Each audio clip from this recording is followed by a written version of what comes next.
કેમ છો ખેડૂત મિત્રો? બનાસની ખેતી ચેનલમાં હું ગણપતભાઈ ચૌધરી તમારું સ્વાગત કરું છું. હવે આજનો દિવસ ગુજરાતના ખેડૂતો માટે ખૂબ જ નિર્ણાયક દિવસ સાબિત થયો છે. કેમ કે જે કમોસમી વરસાદ હતો તેનાથી ખેતી પાકોને જે નુકસાન થયું હતું તેની અંદર સરકારે આજે ઇતિહાસની અંદર ગુજરાતના ખેડૂતોને ક્યારે ન આપવામાં આવ્યું તેવું મોટું કૃષિ રાહત પેકેજ આપવામાં આવ્યું છે. તો હું તમને સંપૂર્ણ માહિતી આપું ને શું મુખ્યમંત્રી શ્રીએ તેની જાહેરાત કરી. તો તેની પહેલા બનાસની ખેતી ચેનલને હજુ સુધી સબસ્ક્રાઇબ ના કરેલ સબસ્ક્રાઇબ કરો અને તેની બાજુમાં આપેલું બેલનું આઇકોન છે તે અવશ્ય દબાવો, જેથી કરીને આપણા આવનારા તમામ વિડીયોની માહિતી સૌથી પહેલા તમને મળી શકે. આના પછી એક આપણો વિડીયો એ પણ આવશે કે કઈ રીતે ખેડૂતોને સહાય ચૂકવવામાં આવશે અને શું છે તેના ધારાધોરણો, કયા નિયમો છે, કઈ રીતે છે. તો અત્યારે માત્ર મુખ્યમંત્રી સાહેબે જે ટ્વીટ કર્યું હતું તો તેમણે શું ટ્વીટ કર્યું છે સંપૂર્ણ માહિતી તમને આપું તો રાજ્યના ખેડૂતો માટે આજનો દિવસ ખૂબ જ નિર્ણાયક સાબિત થયો છે કે પાક નુકસાની માટે 10,000 કરોડની રાજ્ય સરકારની જાહેરાત કરી છે અને સીએમ ભૂપેન્દ્ર પટેલે સમીક્ષા બેઠક બાદ નિર્ણય કરીને ટ્વિટર ઉપર પોસ્ટ કરી માહિતી આપી હતી. હવે કમોસમી વરસાદ અને કુદરતી આફતના કારણે પાકને થયેલા ભારે નુકસાન બાદ સરકારે ખેડૂતોને રાહત આપી છે અને મુખ્યમંત્રી ભૂપેન્દ્રભાઈ પટેલે આજે સાંજે અતિ મહત્વની બેઠક બોલાવી હતી અને જેમાં કૃષિ, મહેસૂલ, નાણાં વિભાગના ઉચ્ચ અધિકારીઓ સાથે કૃષિ મંત્રી અને નાણાં મંત્રી સાથે ચર્ચા કરી અને ત્યારબાદ સીએમ ભૂપેન્દ્ર પટેલે એક્સ પર પોસ્ટ કરી માહિતી આપીને પાક નુકસાની માટે 10,000 કરોડની રાજ્ય સરકારની જાહેરાત કરી છે. તો તેમણે શું પોસ્ટ કરી હતી હું માહિતી આપું તો જોડાયેલા રહો અમારી સાથે. તો તેમણે ગુજરાતમાં ગત 2 દાયકામાં ન થયો હોય એ પ્રકારનો અસાધારણ કમોસમી વરસાદ આ વર્ષે થતો રાજ્યના વિવિધ જિલ્લાના ખેડૂતોને પાકને ખૂબ મોટું નુકસાન થયું હતું. સરકારે જે સહાય જાહેર કરી તેની અંદર માવઠું થયું અને ખેડૂતોને ખેતી પાકો જે હાર્વેસ્ટિંગ ઉપર જ હતા અને હાર્વેસ્ટિંગ માટે ખુલ્લા ખેતરોની અંદર પડ્યા હતા તો તેવા ખેતી પાકોને ખૂબ જ નુકસાન થયું છે. આ બજેટથી તેની ભરપાઈ તો ના થઈ શકે, પણ રાજ્યના ખેડૂતોની વહારે સરકાર ઊભી રહી છે. તેના માટે તેમણે શું આગળ કહ્યું આ સંદર્ભે મેં મારા અને મારા સાથી મંત્રીઓના જુદા જુદા જિલ્લામાં જે અસરગ્રસ્ત ખેડૂતોની સાથે પ્રત્યક્ષ વાત કરી અને તેમની સ્થિતિ જાણી હતી. મુખ્યમંત્રી અને કૃષિ મંત્રી સહિત વિવિધ મંત્રીઓ, કેબિનેટ મંત્રીઓ અલગ અલગ જિલ્લાની મુલાકાતે ગયા અને તેઓ તેમણે ખેડૂતો સાથે મુલાકાત કરી અને પાક નુકસાનીના જે સર્વે છે તેમનો અંદાજ કાઢ્યો હતો. તેના પરથી કુદરતી આપત્તિની આ ઘડીમાં ધરતીપુત્રોની વ્યથાને સમજીને રાજ્ય સરકાર પૂરી સંવેદનાથી તેમના પડખે ઊભી છે.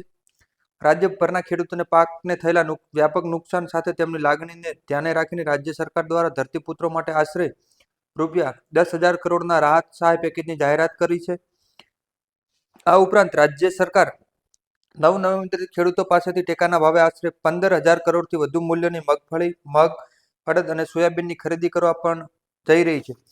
તો જે દેવા માફીની વાત હતી તેની અંદર હાલ કોઈ નિર્ણય કરવામાં નહીં આવે, કેમ કે ઘણા ખેડૂતોની પોસ્ટો હતી, ફેસબુક, સોશિયલ મીડિયા, વોટ્સઅપ દરેક જગ્યાએ એક જ ચાલતું હતું કે ખેડૂતોના દેવા માફ કરવામાં આવશે. પણ સરકાર ત્યાં સુધી આપણે પણ એક પોસ્ટમાં જણાવ્યું હતું કે સરકાર ખૂબ જ આજ દિવસ સુધી ના આપ્યું તેવું રાહત પેકેજ આપશે અને તેવું જ થયું. તો માવઠાથી 16,000 ગામ અને 42 લાખ હેક્ટરના વાવેતરને નુકસાનનો અંદાજ છે.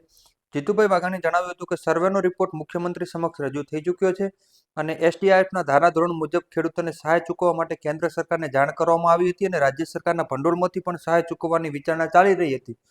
લગભગ 42 લાખ હેક્ટરથી વધારે અને 16,000 ગામથી વધારે ગામોને નુકસાન થયાનો પ્રાથમિક અંદાજ છે. હવે 16,000 ગામોને નુકસાનીની સહાય આપવામાં આવશે અને કૃષિ રાહત પેકેજની અંતિમ સમીક્ષા બેઠક આજે પૂર્ણ થઈને આ બેઠકનો મુખ્ય ઉદ્દેશ કૃષિ રાહત પેકેજની અંતિમ સમીક્ષા કરવાનો છે અને સૂત્રોના જણાવ્યા મુજબ રાજ્ય સરકાર પેકેજના માપદંડો, સહાયની રકમ અને નાણાકીય જોગવાઈઓને અંતિમ રૂપ આપ્યું હતું અને જેથી ખેડૂતોને ઝડપથી સહાય મળી શકે તેવી રીતે રાજ્ય સરકાર ખેડૂતોને ઐતિહાસિક રાહત આપવા માટેનું જે તત્પર હતી તે અહીં સાબિત થયું છે અને જરૂરી હોય તો નિયમોમાં ફેરફાર પણ કરવાની સરકારની ઈચ્છા હતી અને સહાય આપવાનો સૌથી મોટો નિર્ણય લેવામાં આવ્યો છે. તો આભાર આપણે સરકારનો અને કૃષિ મંત્રીશ્રીનો આભાર માનીએ, પણ ખેડૂતોના જે દેવા માફી અંગે પણ સરકારે એક વખત વિચારવું જોઈએ, કેમ કે જે ખેતી પાકોની અંદર કંઈ જ બચ્યું નથી અને ખેડૂતોને આ બાબતે જલ્દી સહાય આપવી જોઈએ. કેમ કે બનાસકાંઠાની અંદર જે વાવથરાદ વિસ્તારની અંદર જે પૂર આવ્યું હતું તેની અંદર હજુ સુધી કોઈ નિર્ણય નથી લેવામાં આવ્યો, હજી ખેડૂતોને સહાય ચૂકવવામાં નથી આવી.